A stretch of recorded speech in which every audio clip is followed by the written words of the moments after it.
buenos días hermanos. Una vez más los saludo en el nombre de nuestro Señor Jesucristo. Gracia y paz a cada uno de ustedes. El día de hoy, en este domingo, primer domingo del mes de febrero, quería compartir con ustedes la lectura del Evangelio, que la tenemos en Marcos 1, 29 al 39, y que prácticamente está dividida en tres partes.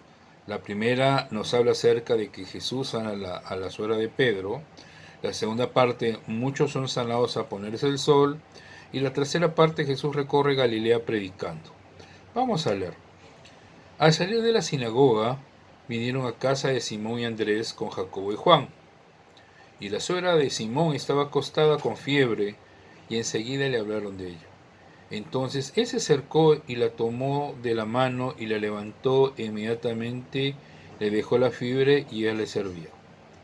Cuando llegó la noche, luego que el sol se puso, le trajeron todos los que tenían enfermedades y a los endemoniados. Y toda la ciudad se agolpó a la puerta, y sonó a muchos que estaban enfermos de diversas enfermedades, y echó fuera muchos demonios, y no dejaban hablar a los demonios porque le conocían. Levantándose muy de mañana, siendo aún muy oscuro, salió y se fue a un lugar desierto y allí oraba.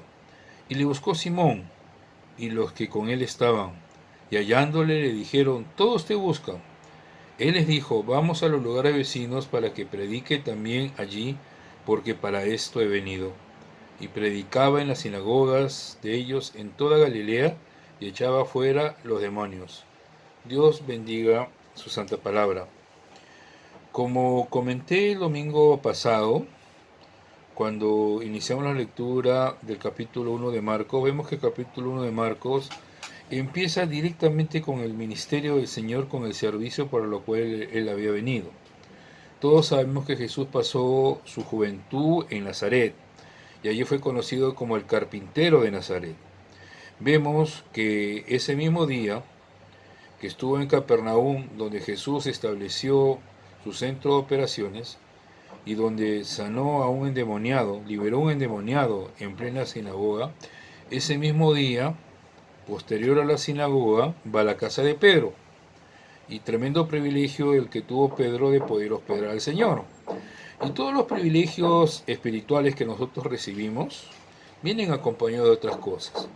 En el caso de ellos perdieron toda privacidad, perdieron intimidad, porque la multitud se agolpaba a sus puertas, tocaban sus puertas incesantemente porque querían ver al Señor por las necesidades físicas y espirituales que ellos tenían. Y eso quiere decir que todas las bendiciones que nosotros recibimos implica en la mayoría de los casos un sacrificio. Pero este sacrificio vale la pena cuando recibimos esa bendición que Dios nos da, principalmente porque su presencia visita nuestra casa. Y qué hermoso es saber que Dios dejó su trono y corona por nosotros, se hizo hombre y convivió con los seres humanos. Y este pasaje, en esta primera parte, nos describe un acontecimiento. La suegra de Pedro estaba enferma, estaba con fiebre. Ella quería servirles, pero su enfermedad no la dejaba. Y apenas ellos llegaron a la casa de Pedro, le hablaron de ella. Y este es un principio muy importante que nosotros tenemos que considerar a lo largo de nuestra vida cristiana. El principio de hablar al Señor de aquellas personas que están enfermas, de llevar sus dolencias en oración al Señor. Y es importante que en nuestros tiempos de oración nosotros aprendamos a desviar nuestra mirada y clamar por los enfermos, presentarle al Señor a los enfermos, a aquellos que necesitan su pronto auxilio y su mano sanadora. Y Pablo nos recuerda la importancia de mantener un equilibrio en este proceso. Filipenses 4:6, la palabra nos dice lo siguiente: por nada estéis afanosos, sino sean conocidas vuestras peticiones delante de Dios en toda oración y ruego con acción de gracias. Si estás afanado, estás turbado por aquellos motivos que están rodeando tu vida, por aquellos acontecimientos que quieren quitarte la paz, el Señor te da una palabra. Dice, por nada estéis afanosos, sino que sean presentadas todas vuestras peticiones delante de Dios mediante la oración. Y Pedro también nos dice algo en 1 de Pedro 5:7, echando toda vuestra ansiedad sobre Él, porque Él tiene cuidado de vosotros. Qué tremenda promesa. Pero dice algo para que esta promesa se cumpla previamente, es que nosotros echemos nuestra ansiedad sobre Él. ¿Estás ansioso? ¿Estás ansiosa? Pues ven y deposita tus cargas en el Señor, para que seas liberado de ellas y puedas darte cuenta que tu Dios tiene cuidado de ti y de mí. Y el Señor hizo con la suegra de Pedro lo que siempre hacía, la sanó. Y vemos acá un punto aparte que nos muestra este pasaje, sin querer desviarme del tema principal, es que aquí hay que resaltar que Pedro tenía una suegra. Y si Pedro tenía una suegra, quiere decir que estaba casado. Y esto es un punto muy importante a resaltar porque es un punto de mucha controversia cuando dicen que Pedro nunca se casó y que por lo tanto el celibato del clero está justificado en eso. No quiero generar contienda, solamente quiero resaltar lo que la palabra de Dios está diciendo. Y Pedro lo recalca más tarde en 1 Corintios 9:5, cuando está en sus recorridos, en sus viajes de misión, y lo dice claramente en 1 Corintios 9:5, ¿no tenemos derecho de traer con nosotros una hermana por mujer, como también los otros apóstoles y los hermanos del Señor y Cefas? Cefas era Pedro. Vemos que los apóstoles y los misioneros realizaban su recorrido acompañados de sus esposas. Simplemente lo dejo allí, la palabra es bien clara y creo que contra eso no hay nada que se pueda contradecir. Y vemos en Marcos 1:31 lo que ocurrió cuando Jesús se acerca a la suegra de Pedro. Entonces dice, entonces él se acercó y la tomó de la mano y la levantó e inmediatamente le dejó la fiebre y ella le servía. Qué tremendo. Cada vez que Jesús tocaba a alguien, cambiaba totalmente su vida. Cambiaba totalmente la circunstancia que rodeaba a esa persona. Y todos sabemos que cuando la fiebre desaparece y una persona está mal, uno se queda bastante debilitado por la alta temperatura que ha soportado.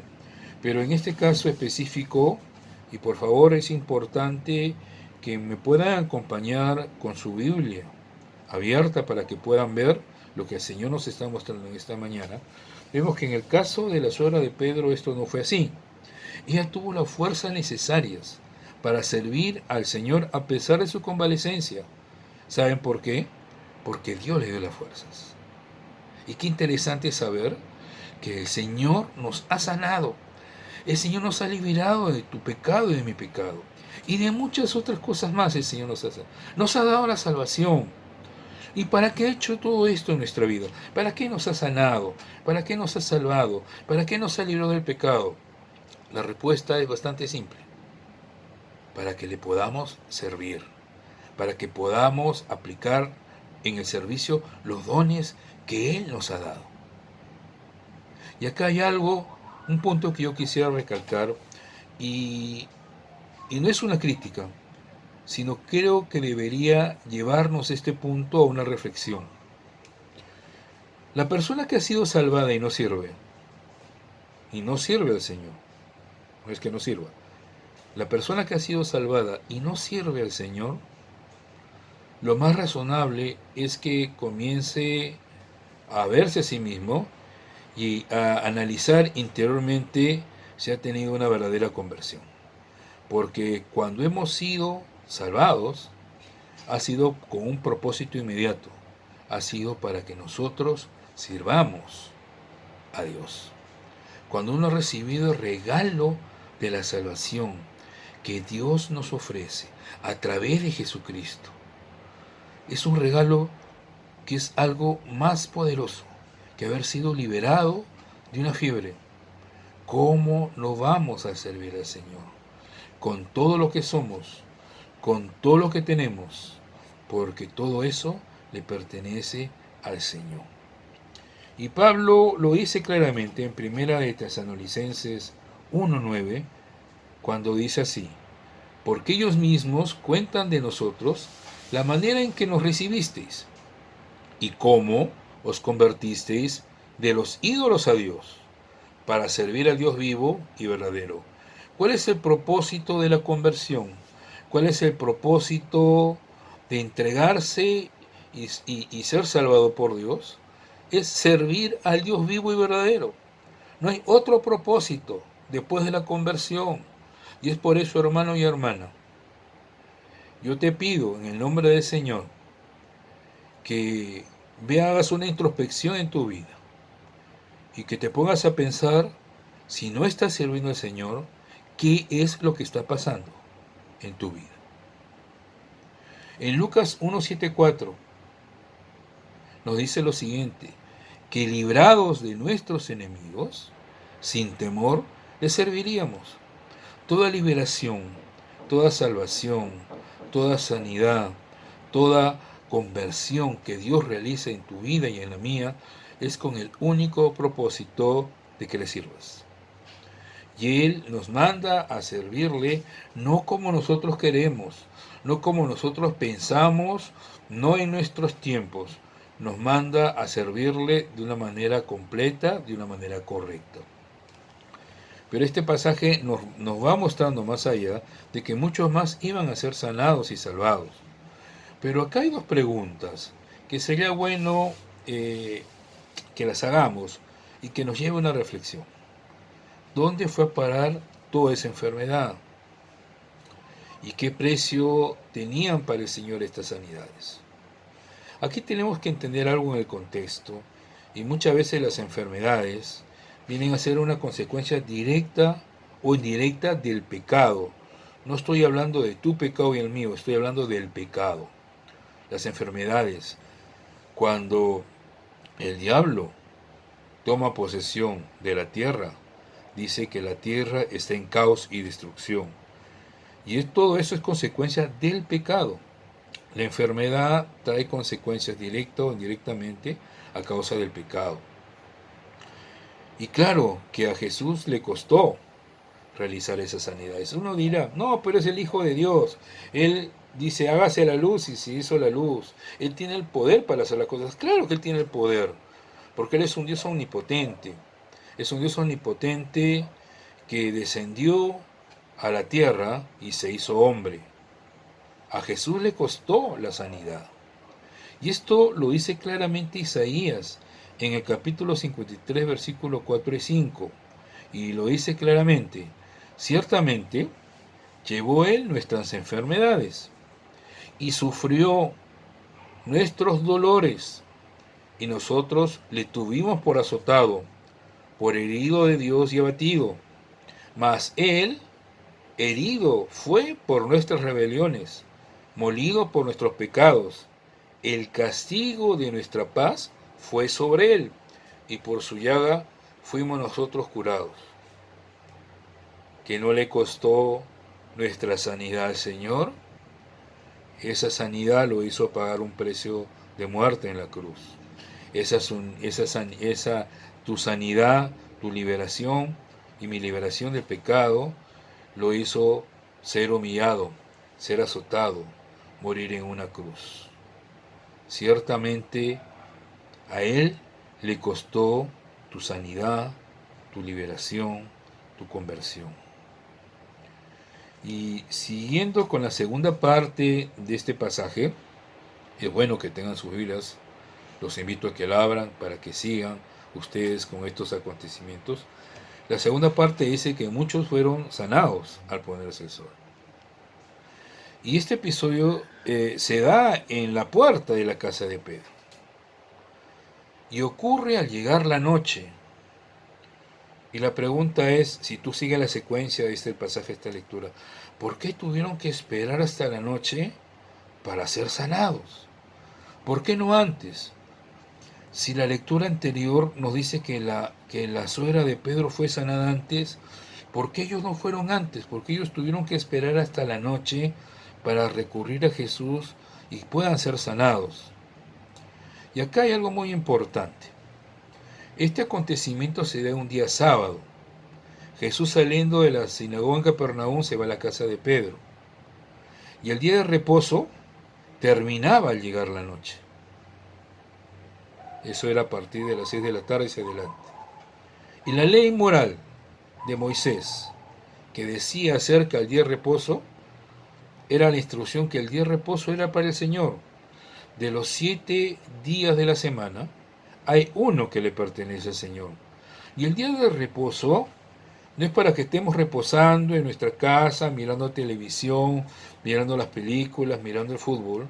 El día de reposo es el día en que nosotros cesamos de nuestras actividades cotidianas, de nuestros trabajos cotidianos, y se lo entregamos al Señor para concentrarnos en el Señor y adorarlo, y bendecirlo, y reconocer su santidad, reconocer lo bueno que Él es. En eso consiste el día de reposo. Pero los líderes religiosos lo habían mal interpretado. Es más, hasta prohibían que los enfermos fueran sanados en día de reposo. Y hay algo que, que genera esta religiosidad a la cual el Señor siempre se opuso. Y vemos que la religiosidad te convierte en una persona insensible. Y Lucas 13:14 nos habla acerca de estos acontecimientos en los cuales Jesús sanó en día de reposo. Por ejemplo, había una mujer que durante 18 años había tenido un espíritu de enfermedad. 18 años de su vida padeciendo. Y ella no sabía lo que era el reposo. Y en Lucas 13:14 dice, pero el principal de la sinagoga, enojado de que Jesús hubiese sanado en el día de reposo, dijo a la gente, 6 días hay en que se debe trabajar, en estos pues venid y sed sanados, y no en el día de reposo. Esta mujer había padecido 18 años, ella no sabía lo que era reposo. Sin embargo, con la intervención divina de Jesucristo, ahora podía reposar y disfrutar del día del Señor. En Juan 5, del 8 al 10, nos habla de que un paralítico durante 38 años había estado en esa condición y el Señor lo sana.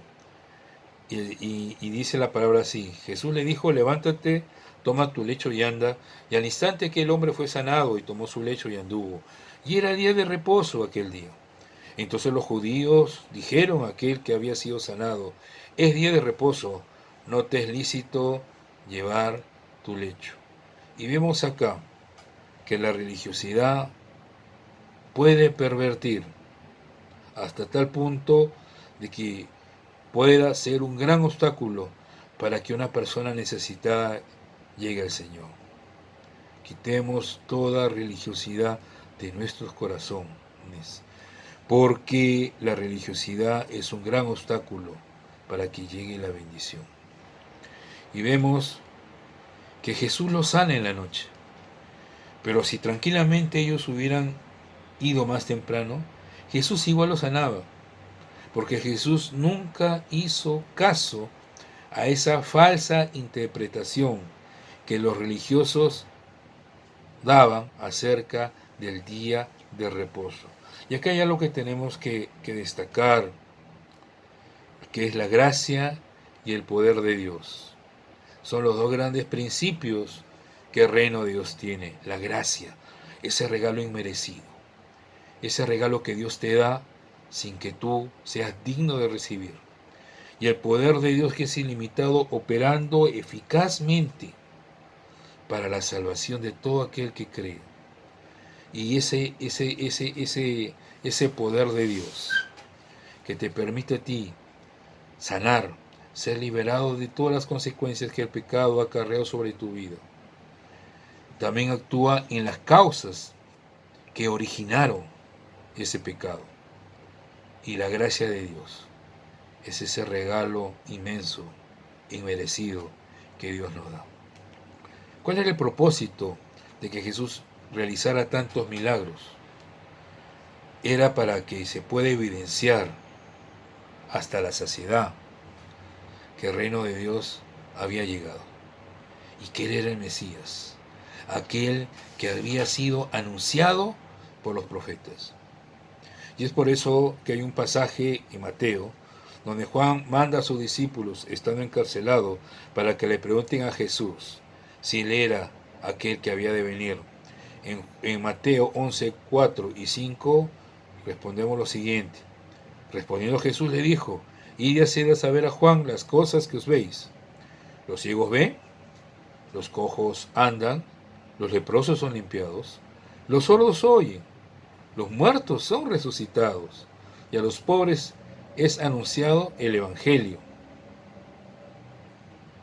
Y en Mateo 12:28 dice claramente el Señor: pero si yo por el Espíritu de Dios echo fuera a los demonios, ciertamente ha llegado a vosotros el reino de Dios. Muchos fueron sanados, pero la religiosidad les impidió que fueran sanados mucho antes. El tercer punto de esta lectura nos habla acerca de la vida de oración del Señor y del interés de Jesús por recorrer Galilea predicando el Evangelio. Ahora, este episodio se da al día siguiente, pero se da apenas en la madrugada, horas antes de haber acabado el día de reposo, horas antes después de haber acabado el día de reposo. Fue un día muy agotador. Cuando aún no había amanecido, él salió de la casa de Pedro, como siempre lo hacía el Señor, a buscar un lugar solitario en el cual él pudiera tener intimidad con el Padre, pasar tiempos de oración. Y esto es un ejemplo para nosotros, la importancia de poder pasar tiempo de intimidad con el Padre. Aunque Jesús tenía una agenda muy ocupada, él siempre encontró un tiempo para orar. Nuestras agendas por lo general son ocupadas, pero Jesús, a pesar de tener una agenda bastante recargada y bastante demanda de parte de las multitudes, él siempre se daba un tiempo para orar, para tener esa intimidad, ese tiempo de intimidad con el Padre, porque la oración era algo distintivo que marcaba su ministerio. Y vemos acá que la intención de Jesús era ir a los pueblos vecinos, a recorrer las aldeas pequeñitas, a predicar el Evangelio.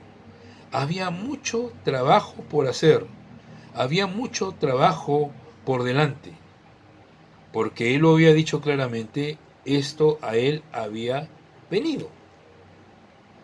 Y siempre buscó estar a solas con su Padre, tener esa cercanía con su Padre.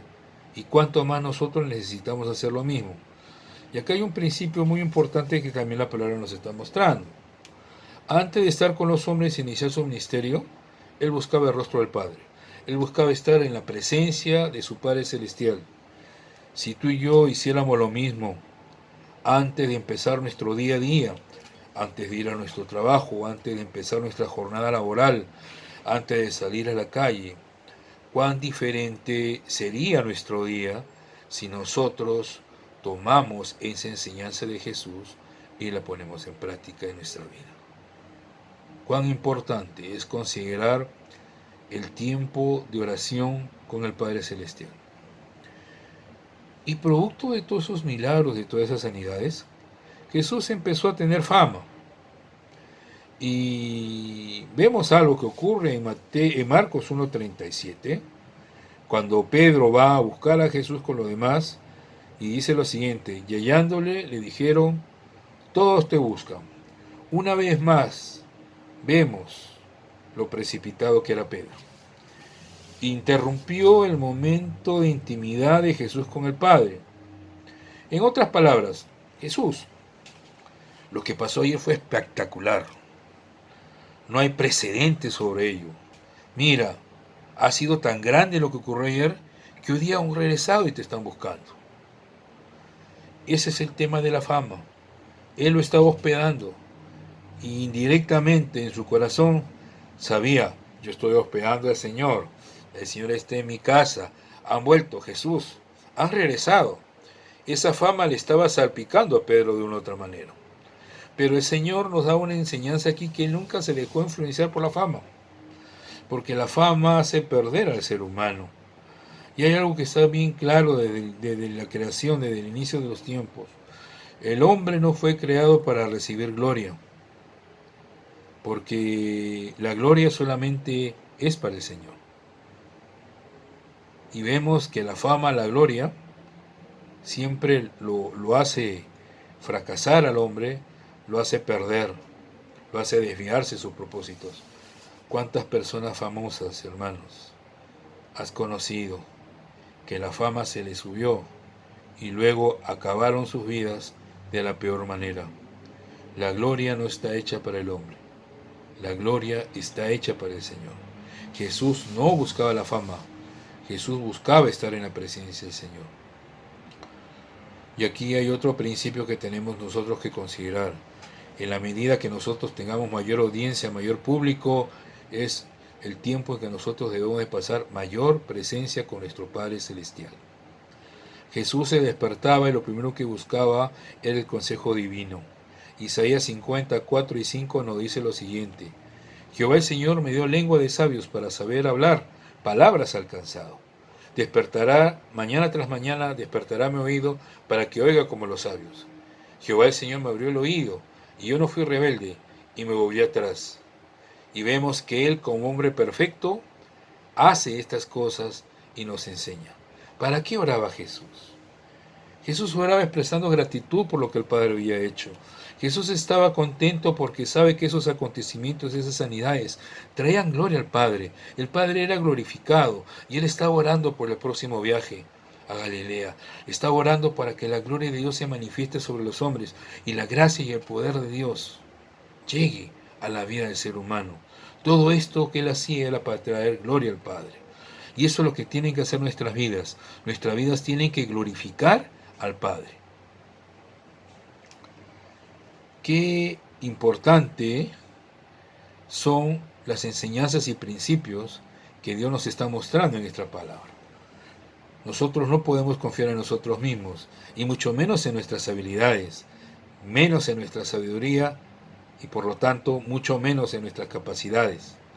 Jesús empieza el día buscando el rostro de Dios y dependiendo totalmente de Él.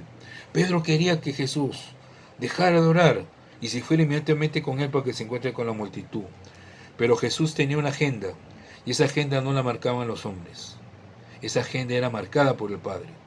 Y nosotros tenemos que entender que la agenda de Dios no se va a mover por ti ni por mí. La agenda de Dios es inamovible. Y el ser humano, el hombre, no puede influenciar al Padre. En Marcos 1:38 le dijo: vamos a los lugares vecinos, para que predique también allí, porque para esto he venido. Sitios pequeños, donde muchos quizás no les gustaría predicar porque la audiencia es muy pequeña, pero para el Señor toda persona era muy importante. Y qué importante es para aquellos misioneros que están saliendo, que no tienen una gran audiencia y que están recorriendo poblados pequeños, para que se den cuenta que Jesús hizo lo mismo. El amor de Jesús los llevó a predicar el Evangelio, y eso es aquello que nos tiene que motivar a nosotros. Acá hay dos puntos para resaltar: la grandeza y el poder de Dios, esa generosidad que Dios mostró a los hombres para traerles salvación y traerles el Evangelio, esa palabra de Dios en nuestras vidas. Y el ejemplo que Jesús hace, predicando previamente, teniendo esa intimidad con el Padre. Hermanos, en esta mañana quiero compartir contigo este mensaje, para que tú sigas el ejemplo de nuestro Señor, para que la palabra de Dios verdaderamente se haga carne en tu vida y que el tiempo de oración, ese tiempo que quizás es dejado de lado por muchos, sea a partir de ahora un tiempo a considerar, sea un tiempo en el cual nosotros podamos ser tocados por la presencia de Dios y entendamos que el único propósito por el cual Dios nos ha librado del fuego eterno es para que tú y yo comencemos a servir. Que esta palabra llegue en bendición a tu vida y que nos permita reflexionar en la vocación de servicio para lo cual tú y yo hemos sido llamados. Que Dios te bendiga y que tengas un feliz domingo.